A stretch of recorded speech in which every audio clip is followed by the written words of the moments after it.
Bonjour.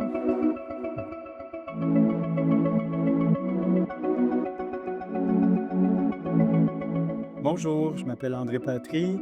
Je suis un militant de longue date pour la communauté LGBTQ2+. Et je suis ici aussi pour vous parler, entre autres, de mon rôle en tant que père chercheur.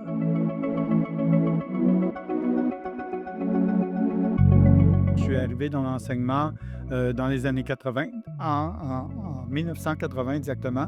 Et c'était à la suite d'une effervescence. Les années 70 ont été marquées beaucoup par le syndicalisme de combat, le syndicalisme un peu axé beaucoup sur le communautaire. Et puis, ça m'a interpellé directement, comme quand j'étais à l'Alliance des professeurs de Montréal, ben, c'était plus fort que moi. Il n'y avait pas de comité LGBTQ. Il fallait que j'en crée un. À la Centrale des syndicats du Québec, la même chose avec des gens qui m'ont toujours inspiré, entre autres Jacques Pétrin, c'est un des pionniers du domaine, là.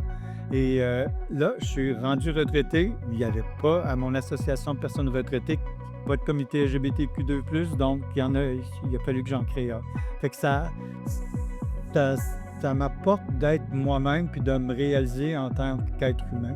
Pour moi, ce qui est important, c'est l'équité parce on n'est jamais la justice parfaite. On ne part pas du même endroit quand on lutte pour des droits ou des privilèges. Moi, dès l'âge de 3 ans, je regardais ma mère qui nous donnait du 7-Up, puis je regardais avec mes frères là, si j'en avais plus ou moins.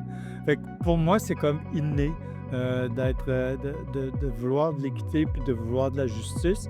Puis c'est ce qui m'a guidé à travers toute ma vie. Quand j'ai vu il y avait une publicité qui disait qu'on cherchait pour des jeunes gays, qu'il y avait une recherche pour savoir comment les jeunes gays se sentaient, comment ils vivaient dans la société des années, je pense, 80, peut-être 90, je me rappelle plus, j'ai plus la mémoire, là.